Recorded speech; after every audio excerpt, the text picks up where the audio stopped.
ladies and gentlemen, I am that socially awkward gamer you probably forgot existed, otherwise known as Patty Jack, and welcome to Forced. This is an indie title that was released a couple weeks ago now. At this point, I just kind of got around to making this first impressions video of it because I've been really busy. This is a game that I was actually quite heavily involved in during the development, oddly enough. When I was back with Necessary Gaming, we did a lot of promotion for the game.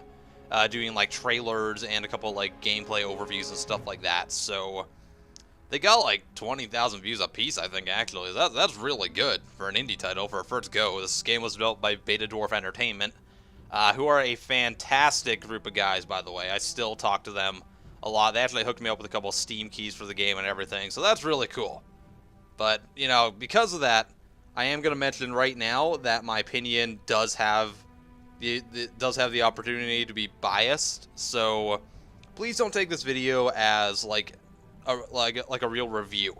This is going to be more centered towards being informative than it is towards saying go out and buy this game or not, because my opinion does have the ability to be biased in this certain case. So just letting you know now, but I will try to give my unbiased opinion as much as I can, but just grain of salt, everyone. Okay, so what is Forced? It's kind of, oh god, it's a weird mix of games. It's kind of like a Diablo-esque top-down hack-and-slash arena game with co-op focused gameplay and lots of puzzle-solving elements. I don't think I could repeat what I just said. It's very interesting. I'm gonna go do single player right now because I just don't really want to do co-op and make this video with someone else because I think that it would just get really messy. So we'll do single player, but I'll tell you about the co-op. I have done co-op, so yeah, I can tell you about it pretty well.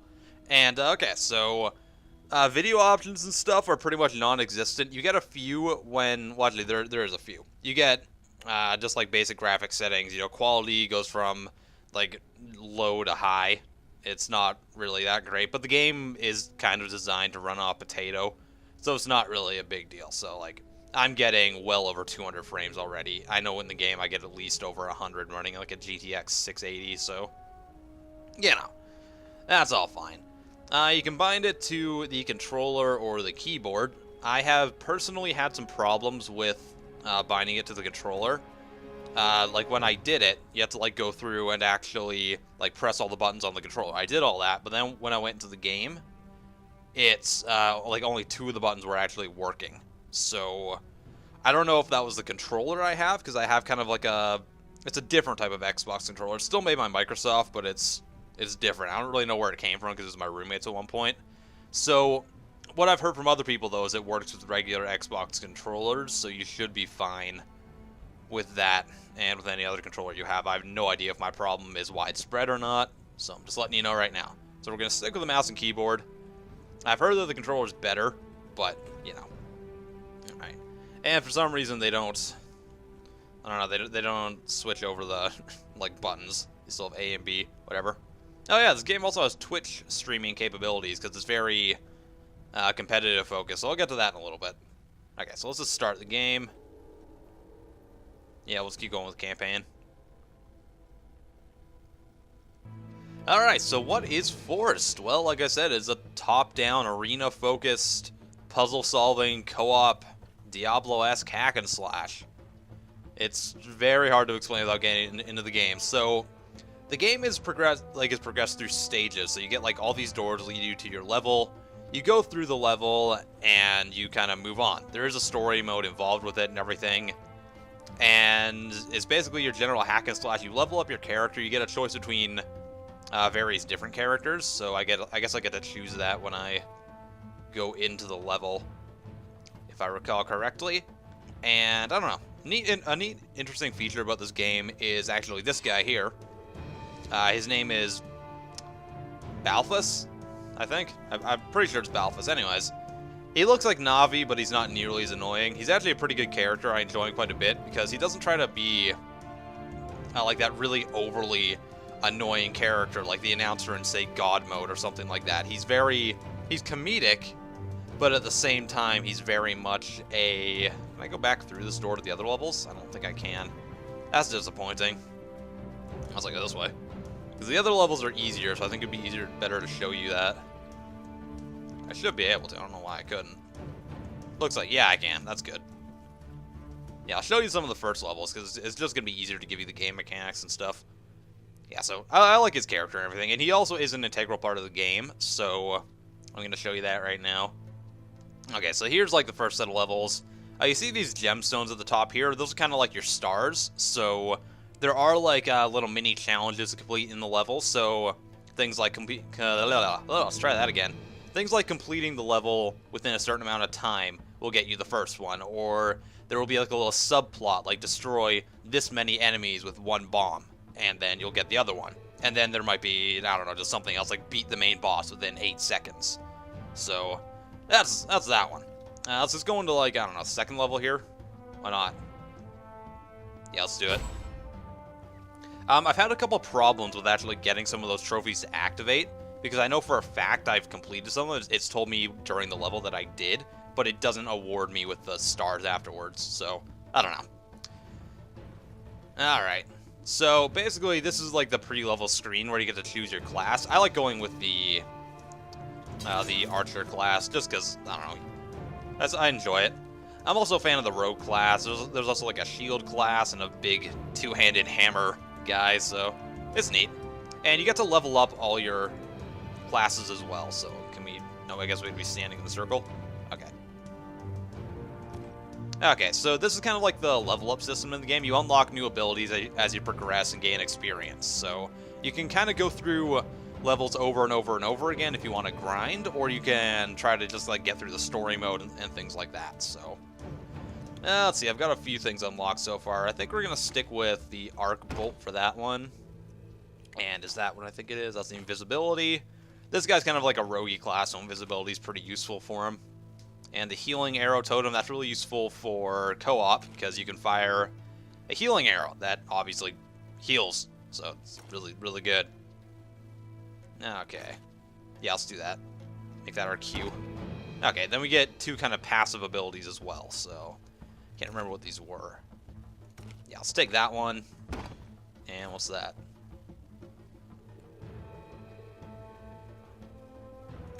Yeah, let's do reduce stretch time. That sounds like a good idea.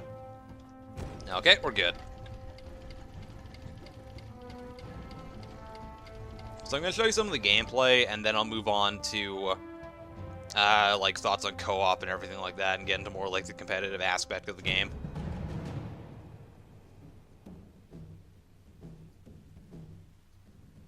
Okay, so I've already completed this level, but it's a pretty good one to show you. Easily shatter stone. Or bones, for that matter. Yeah, good for you. Go ahead. Try it on that statue over there. Okay, so this is where Balfus or Baldrus, it might be Baldrus, I don't know. This is where he becomes kind of an integral part of the game, because you need to drag him around with you, kind of. You can kind of direct him where to go. Like, I can place him there. If I move over here and press the spacebar, I can drag him back over to me. Or if I hold down the spacebar, he'll start following me like that. And why that becomes interesting is because you need to use these weird totem thingies in the center here. So, yeah, these are totems. And what you do is you place them there, and you go on the other side, and you drag him over, like over the totems, and each totem has its own special effect. Like this one, for instance, is a bomb, so it'll turn him into like this weird floating bomb thing that will explode on impact with anything, like an enemy or a wall or the statue, which is supposed to blow up right now. So I'll show you that right now. It'll do a ton of damage to me, so I kind of have to be careful around it. Okay, so let's go into the level here, and I'll show you what is up. So obviously they're kind of introducing the whole exploding mechanic in this level. Okay, so this is the general place. It's very much a hack and slash. An interesting mechanic about it, I don't really care if I die in this, by the way. Okay, so an interesting mechanic is the more you hit things, the more you build up your marks. And what marks are is kind of like how many times you've hit an enemy. And then when you build those up, you can use your special attacks, and it'll do like, the special attack will do more damage or affect more of them, or do something else to benefit you. So it's kind of stressed to use your marks in order to basically like mark up your enemies so that when you're in co-op, someone else can use their like special ability and like be able to focus on one thing at a time. So not everyone is trying to mark up all the enemies. You can have someone designated to doing that, which is probably what my character would be doing, because since he's a ranged guy, so I could just fire off all my arrows and mark someone up quickly, and then someone else would just use their special ability and destroy them. So it's neat like that. It's a really good co-op element. And when you're in co-op, you only get one of these guys still, so you really have to work together. Like maybe give someone control over the orb during the level and things like that. Okay, so what we have to do in this level is blow up all the statues. I'm pretty sure, if I recall correctly. So obviously he's got the bomb now. I have to drag him over here. And again, this is one of the early levels, so it's not going to be extremely difficult. And that's where enemies spawn, by the way, so I don't really want to keep him there too long. Good. Focus on mastering my power. Yeah, I get it. It will be needed later. Okay, so we're just going to take care of the rest of these guys. There's a decent variety of enemies in the game. I have, like, I got into the second stage now, and I've got a lot of different enemies. Some of them you can't actually just kill with normal means, so you actually have to, like, use the bomb to kill them, which is a really nice touch, actually. I really quite enjoy that. Okay, so what we're going to do here is I'm going to show you, I think there's another statue over there, if I recall. Yeah, okay. So I'm going to show you some of the advanced, well, semi-advanced tactics for using the orb. So we bring them over here, and we need to kill that statue. Problem is, if the orb touches any of these walls, other than that little half wall there, it'll blow up. So what we have to do is we have to maneuver him to get to the statue. So how are we going to do that?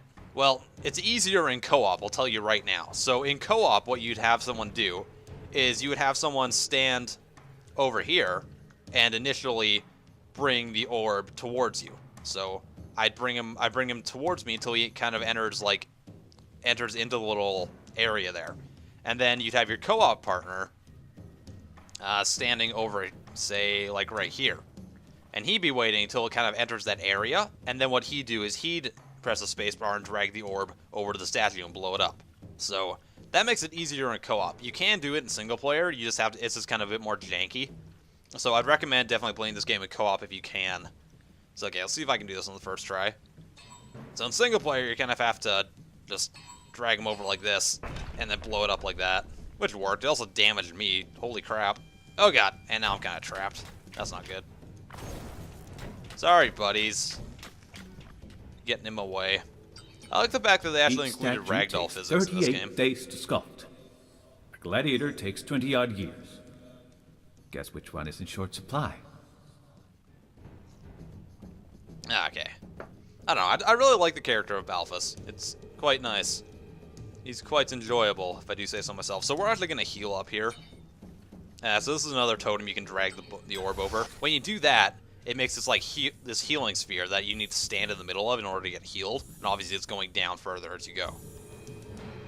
So there's lots of ways you use the orb to your advantage. There's other parts in later levels where you have to drag it over, say, this giant mist machine, where that automatically like spews mist around the level. So as it gradually does that, if you step in the mist, you get damaged a lot. So what you have to do is drag him over top of it in order to reset it so the mist like dissipates. So it's a really interesting feature to kind of bring into a hack and slash game like this, because you don't see anything like that. It's normally about like mastering your abilities and everything, but this game, they've kind of taken this weird puzzle solving mechanic into it, and they've turned it into like a really integral part of the game that you need to learn to master. And it is very much a case of that easy to learn but very difficult to master thing. I mean, I know how to drag him over these and make him a bomb and lead him over here, but like in the later levels and stuff, it's extremely hard to figure out some of these puzzles, because not the fact that they're actually difficult to like figure out, but you're forced to multitask so much. Like you're fighting off enemies constantly while you're trying to lead this bomb over to you and avoid him from touching anything, or you need to use him as a ward in order so you don't get like damage from like sun or something, or fire and things like that. There's parts in the game where you have to drag weird cubes over with him and stuff. It's very interesting the way it kind of forces you to multitask while you're playing the game. Let's drag him over here. Okay. Let's get drag him over here now, and we'll get the last statue. Why do I hear bad things? Excellent. One statue left. Okay. Show me what you can do. Okay, so example, I want to mark up all these guys so I do a lot more damage, because the more marks I have, the more damage I do, and as you see, they explode. Again, I like the ragdoll, the physics in this game. I think it's really nice to have in a hack and slash. I don't know, it might not be a big deal to you, but I quite enjoy it. I don't like hack and slashes nowadays where you just kind of see everything fall in the same position. It just kind of breaks the immersion a bit. Okay, where's the last save? Oh, it's right there. I'm stupid. By the way, I'm horrible at this game. This is not a game that I excel at, but it's really fun nonetheless. It's not because the game is bad, it's because I suck. Don't want to get hurt. Just gonna bring him over here. Oh, good golly. How are we gonna do this? Don't hit me! Okay. Man, I'm just gonna drag him over here now. There we go. A big horde is approaching. Wonderful. Get ready. Okay, so what we might do is drag him over here. Here they come. I'm gonna heal up while I do this. Okay. So, as you probably noticed, like, kind of the actual fighting and hordes in this game, they come in stages a lot of the time. Sometimes they'll be respawning constantly. But even then, what you can do is basically, like, they usually have, like, spawners or something that you can destroy with the orb, so that's really good. And like I said, on this level, I know for a fact that I've actually completed the challenge, which is destroy 4 enemies with the bomb. So, like, I'd have to drag the bomb over to a group of enemies and have it blow up and kill them all. I know I seriously did do that with my friend when I was playing, so I don't know. The game's a little glitchy in that regard, but it's only happened, I think, twice. But even so, it's not really that great, because obviously I didn't get my achievement for it, which I'm not a big fan of. And obviously I'm not going for challenges or anything right now, because that would be stupid. Okay, I'm just going to stick with this guy. I really like the green one as well. We might actually switch over. Okay, go back to the Hall of Trials. We'll see what else we can do. Okay, so I want to talk about the co-op now for you, because that really is the meat of this game. That is where this game shines, because it's very much made to be a co-op focused game and to actually be a competitive game as well. Like I said, it's got Twitch stream integration in it, so where the competitiveness comes in this game isn't through PvP or anything like that. It's through these time challenges and kind of things you'd be more accustomed to seeing on something like a mobile game, you know, where you get your high scores and everything that people are trying to beat. But what they've done with this game is they've actually said, hey, look at all these time challenges and different things you can do. We want to make that like a really kind of competitive esports thing. So what they've done is they've given you Twitch integration where you can literally stream yourself and your friends playing the game, just like through the client, which is an amazing idea, I must say, because it kind of brings this new competitiveness to a game that you don't normally see with games that with competitiveness on Twitch TV and stuff, because that's all PvP focused. This is more about mastering levels, about mastering how to complete things within a certain amount of time, and more teamwork than it is about trying to destroy the other team. So I think that's a really neat idea, and I think they've executed it really well, because they haven't tried to kind of overdo it. They've gone very simple with it. So yeah, and this game supports 4-player co-op, and that is really what you should be playing. You should be playing with at least 3 or 4 people, in my honest opinion. That's when the game really shines. I've tried with 2, and I've tried with 3.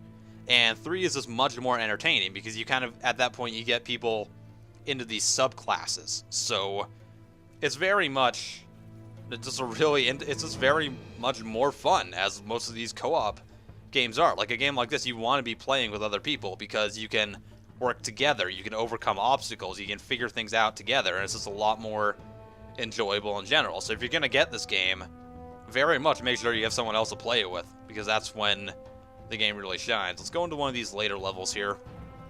These levels are actually really hard, I gotta say. This is not an easy game by any means. Oh god, killed 2 living statues, ugh. Let's just go into this one. I know I'm gonna get my ass kicked, but whatever. Okay. I haven't even used this guy more than like twice, or since it was in beta, or alpha even, actually. Okay, so let's see what he has. Yeah, I'll just power kick. Sounds like a good idea. What's that one?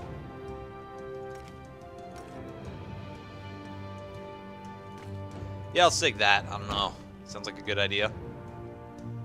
Yeah, what's that?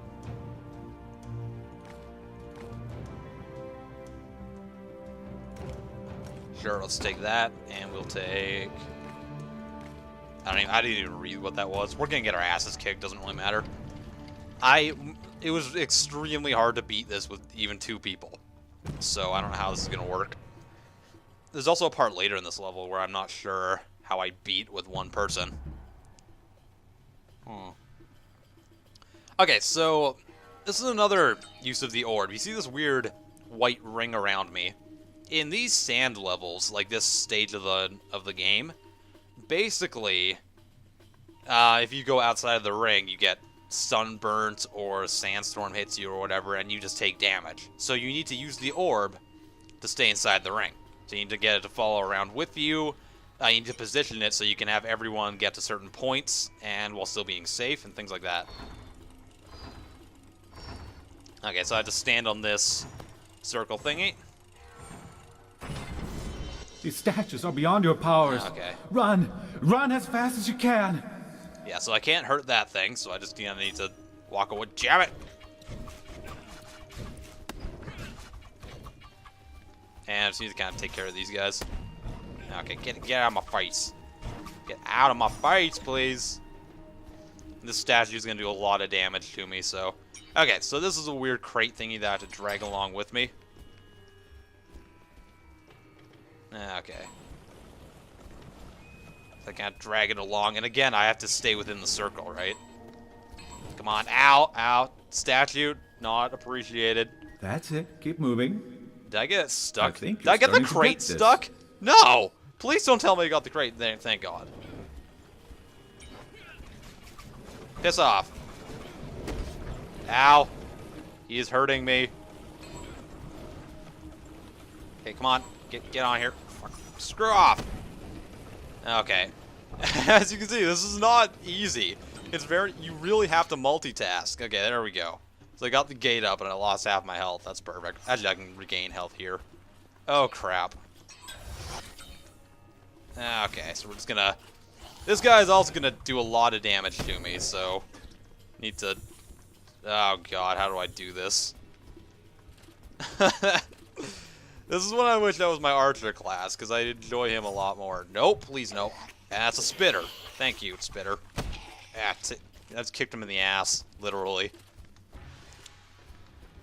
Oh, goodness. See, you can see how this game would be a lot more useful if you were playing co-op. Pretty much just have to take my time with this guy. Oh, damn, that was redonk. Okay, so that doesn't stun the statue. That's disappointing. Whoa, Jesus. Slow your roll, buddy. Alright. You guys need to get out of my face, please. Okay, so this guy's kind of special attack is to be able to just, like, kick things in the face. No, please no. I'm probably gonna... I wonder if I can trap the statue in there. That'd be neat. If I can just get him all the way over here. I'm gonna see if I can do that, actually. That'd be really cool. Ow. Okay. No, I can't. I guess it doesn't go up now. That's disappointing. I wish I could have done that. I would have felt so awesome. Oh, great. No, thingies, get out of my face. Star's Oh, challenges have never been known to be fair, nor predictable. Wonderful. Play along. Okay, But this be part careful. I don't understand because I have to be able to get the orb through, like I have to make it into a bomb so I can blow up this guy. But I have to be able to get it out of there after I do it. So like when you have co-op people, what you do is you have someone on either side, and then when you drag the bomb to either side and kind of both of you would go downwards through the level. So we're gonna have to figure this out. I guess maybe if I put it over here quickly. Oh god. Get out of my face, please. Oh Jesus.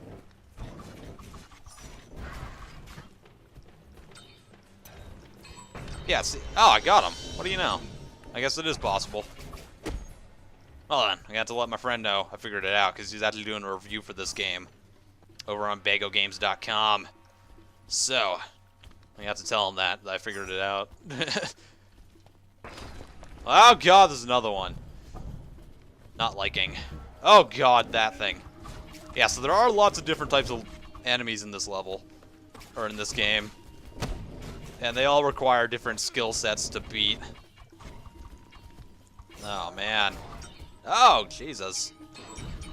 As you can see, that guy kicks my ass pretty regularly. Oh, good golly. See, what we normally have in co-op is I'd have someone taking all the aggro, probably this guy because he's fast, so that the other person can stand on this middle thing and turn it on. I don't think it goes away, though, so that's good. So I can just kind of avoid them. Oh, Jesus. Ah, he knocked him over. That's good. I didn't know he could do that. Yeah, okay. Yeah, so I guess in single player, you just kind of have to avoid them. That guy really needs to work on his aim, just saying. Careful! Oh, come on! Just making this harder than it should be. I'm gonna die. Oh, man, I thought he'd actually hurt that thing and kill it. That'd be neat. Oh, God, I'm dead now. One hit and I'm done.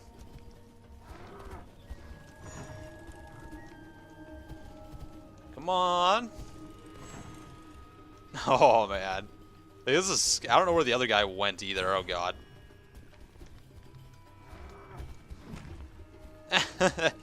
Those guys aren't that smart, so... Ignore all else. Okay, so actually we did beat this level. That's good. I'm quite proud of myself for that. Yeah.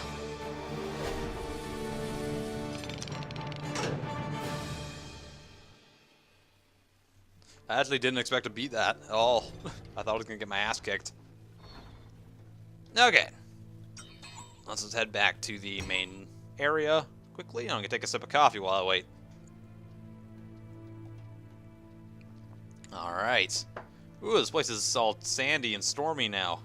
Interesting. Okay, so that's what Forced is. It's a co-op oriented puzzle-solving hack-and-slash Diablo game.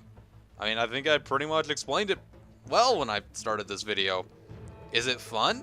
I think it's incredibly fun because it offers something that other top-down games don't offer, or even any competitive games. They don't give you the option to not have to try to beat other people, like fight other people. You can still try to beat high scores and things, but you need to, like, you actually have to, like, use your mind in this. It's not like just memorizing what abilities to use in Dota or League of Legends. You know, you need to figure out these puzzles and really work with your team a lot more. So you need to, you know, it encourages you to really get into a Skype call or a TeamSpeak or something and use it and work together. And when you do beat the levels together, there's a way bigger sense of accomplishment than you get if you're playing Dota. Because as much as you want to play Dota with friends, you're just not working together to the same extent because you're not always going for the same goal at the same time as you are with this game because you're in separate lanes and things like that. So I think if you like Dota-style games, or if you like arena-style games, or if you enjoy Diablo, and you have a friend to play this game, I think you should play it. It's $15 on Steam, and I think the developer deserves the $15. They've made an amazing first title. And again, this could be biased, but, you know, it's something to consider. So maybe go check out the game a bit more. And if you decide that's something you're interested in, then go check it out. There's no harm in doing it. I mean, at the end of the day, it's $15. The game's got tons of replayability because of all the challenges and everything. There's going to be more content coming out for it as well, and I think it's worth it. So that's it. This is Force. I hope you guys enjoyed. If you did, please give this video a like and subscribe to my channel if you haven't already. And I am Patty Jack. I will see you guys next time. Peace off.